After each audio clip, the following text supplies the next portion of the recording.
Menu for today is liempong adobo sa atsuete. Adobo sa atsuete.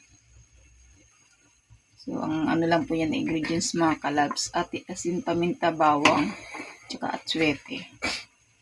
So, yan po ang masarap na ulam na labs ko. Masarap din po yan mga kalabs. After maluto, prituhin din. Sarap. Yan.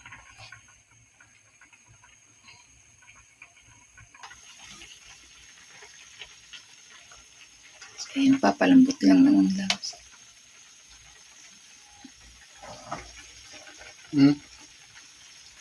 Pinapalambot mo lang yung liempo. Sarap din pag prituhin, no?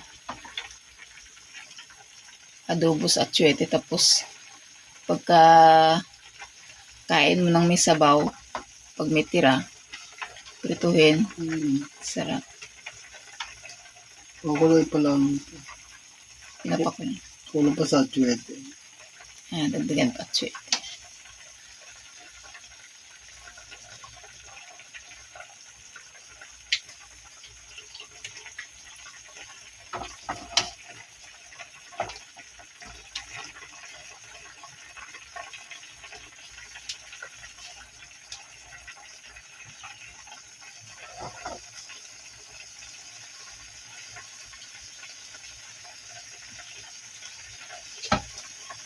Takpan muna natin para lumambot. So, papakuluin muna yan.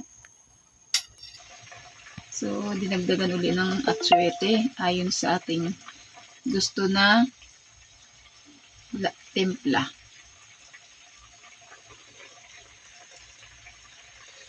Yan ang pinakapampalasa niyo dyan mga kalabs, adobo sa atsuete.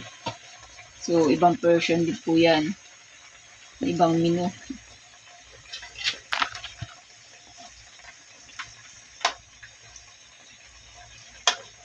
Lambitin lang po yan. May suka din yan, di ba? Suka. Suka, bawang. Minta. Asin.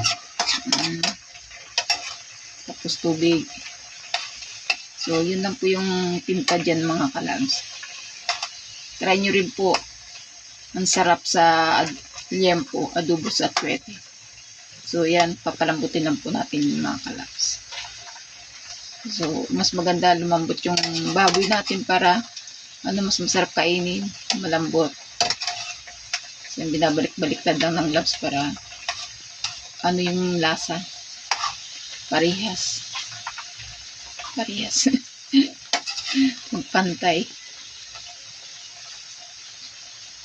Madali lang naman siya lutuin, di ba? Simplahan. Ganyan-ganyan lang naman siya.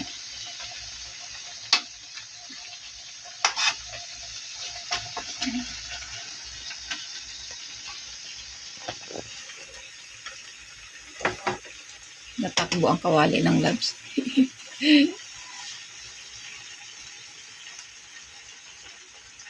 So, hinaan ng apoy para hindi agad matuyo kasi medyo matigas pa yung ating baboy.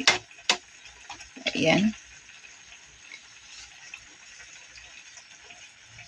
So, habang pinapalambot po natin mga kalabs, kunting commercial lang po. Paki-subscribe and follow, share po ang ating video. If nagustuhan niyo po ang ating video mga kalabs.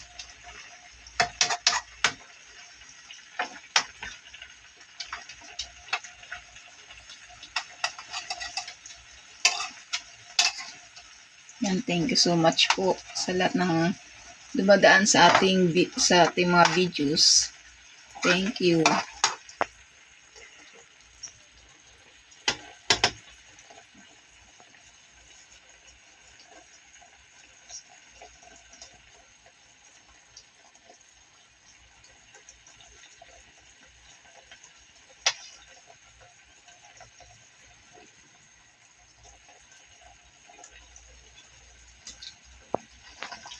Ayan pa. Medyo, okay na, masarap na. Okay na lasa. Okay na. Yummy. Yummy. Okay na to. Tigas pa yung baboy. Masarap yung mga kalabs. Medyo patuyuin yung sabaw. Yan. Okay natin. Okay, yan. Tatakpan mo na. Para mas ano siya, mas lumambot pa. Yan. So, habang pinapalambot natin ang ating ulam, nag-init po kami ng tea. Sambong tea.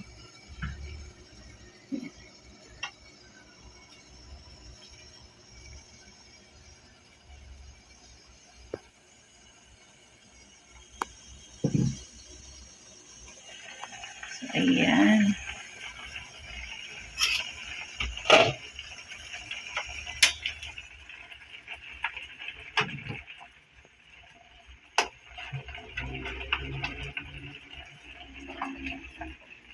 So, ano na ating tea.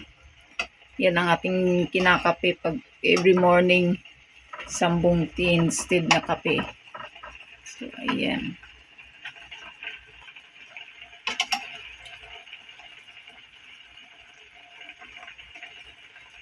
Lapit natin. Patuyuin lang ng konti. Mas masarap kasi siya pag tuyo medyo yung sabaw, malapot-lapot.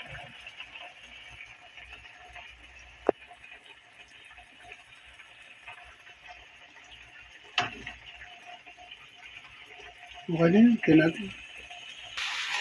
Ayan na mga kalabs. Patuyo na yung sabaw niya. Okay na. Okay na ito. Malapit. Luto na daw. Malambot na. Lambot na yung baboy. Lambot na yun. So, ayan mga kalabs. Tuyo-tuyo na nga. Ayan na masarap. Medyo matuyo siya. Tapos yung sabaw niya ay malapot. So, ayan o. So, pag may matira po dyan mga kalabs, prituhin natin yung baboy. Mapapa-unrice din po kayo. So, ayan. Luto na. At ayan. Magre-ready na po tayo ng almusal at baon ng labs. Habang nagre-ready, magtitit tayo mga kalabs. Tea. So, ayan. Good morning mga kalabs. Ang oras ngayon is nasa 5:40. So, maaga po kasi kami nagluluto mga kalabs para sa breakfast in baon ng labs. So, ayan po yung ating rice. Lapit na maluto. So, magpiprepare tayo ng baon ng aking labs. So, habang nagtitipo tayo. So, ayan. Ito good for the health cleansing po ito. Mainit pa, mainit. So, ayan. I-ready natin yung baon ng labs.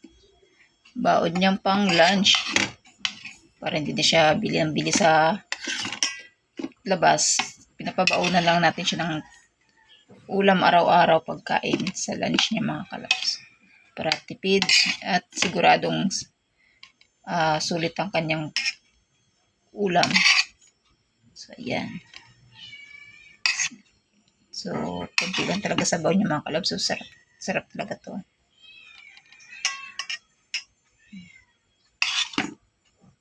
So, after nito, yung tirang ulam na ganito, piprituhin namin. Kunti lang niluluto namin mga kalabs kasi dalawa lang naman kami. So, enough na yung ganyan ng karami. So, ayan. Labs ko naman di masyado sa ulam. So, yan ang kanin namin. Hindi pa masyadong in-in. Pa.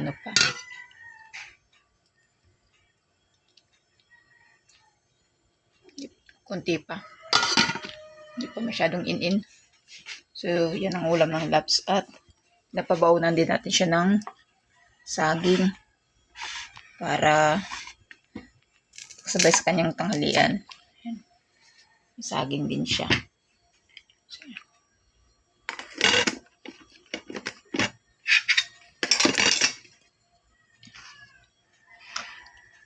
naubos na ng Labs ang kanyang tea.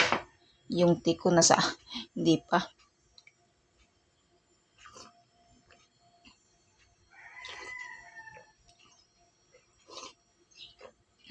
Sarap.